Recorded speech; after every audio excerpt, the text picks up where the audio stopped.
네, 반갑습니다. GH감정평가법인의 대표이사를 맡고 있는 박상현 감정평가사입니다.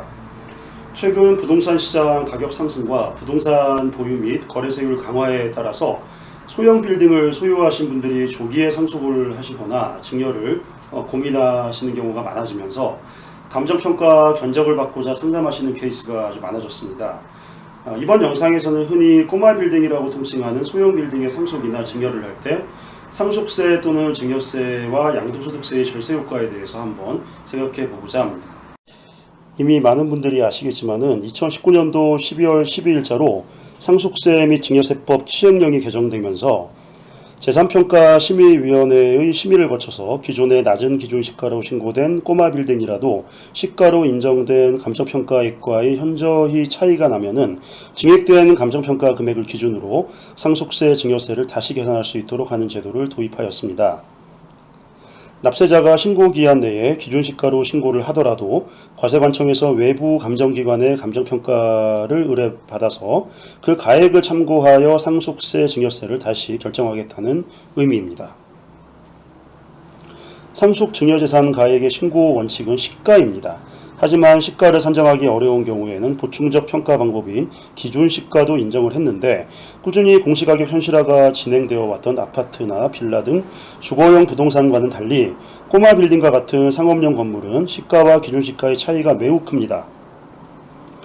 기존 꼬마 빌딩에 적용하던 기준시가는 건물은 국세청장이 고시한 방법에 의한 기준시가를, 토지부는 개별공시시가를 적용한 금액을 기준으로 했는데 이 금액으로는 경우에 따라 실제 시가의 절반도 안 되는 금액으로 산출되는 경우도 있습니다. 예전에는 별다른 고민 없이 기준시가로 꼬마빌딩 상속 증여재산가액 신고를 해왔었지만은 과세당국에서 추후 감정평가를 통해서 시가를 검증한다고 하니까 상속이나 증여를 받을 때 미리 감정평가 금액으로 신고를 할지 여부를 검토하시는 분들이 많아졌습니다. 2019년도 12월 12일에 발표한 내용을 보면은 감정평가 예산으로 19억 원을 편성했다고 했습니다. 19억이면은 한 건물의 감정평가 수수료를 대략 100만 원이라고 가정을 하고 둘 이상의 감정평가 기관에 의뢰한다고 했으니까 보통은 2개 평가법인에 의뢰를 하기 때문에 단순 계산으로 하면은 950개 꼬마 빌딩만 시가 감정을 의뢰한다는 계산이 나옵니다. 따라서 모든 꼬마 빌딩이 과세당국의 시가 평가 대상이 될 수는 없습니다. 따라서 가장 좋은 방법은 상속증여 계획이 있는 경우에 감정평가기관의 탁상감정이라는 제도를 활용해서 미리 시가 수준을 파악하신 후에 기준시가와 차이가 많이 나는 경우라면 감정평가액으로 신고하시는 것이 현명한 판단일 것으로 보입니다. 탁상감정이란 일종의 가감정으로서 대략적으로 감정평가 금액이 얼마 정도 나오겠다는 것을 미리 견적을 내는 것이라고 보시면 됩니다. 감정평가라는 것이 감정평가사의 전문적인 고도의 판단 행위이기는 합니다. 하지만은 가격이 반드시 하나의 점으로 딱 찍히는 것이 아니라 어느 정도 상한선과 하한선의 범위가 있고 그 범위 내에서 결론을 낸 가격이면 적정한 가격으로 볼 수가 있는 것입니다. 따라서 기준시가와 탁상평가 금액과의 차이가 클 경우에 감정평가 금액으로 신고를 하되 가격 타당성이 인정되는 범위 내에서 최대한 낮은 금액으로 신고하시는 것이 최선의 방법입니다.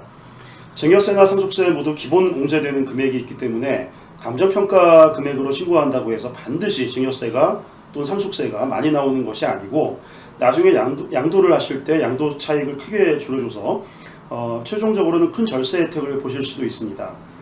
상속세나 증여세 감정평가 관련해서 탁상감정 문의는 저희 GH감정평가법인으로 연락주시면 친절히 응대해드리겠습니다. 이상 GH감정평가법인의 대표이사 박상현 감정평가사였습니다. 감사합니다.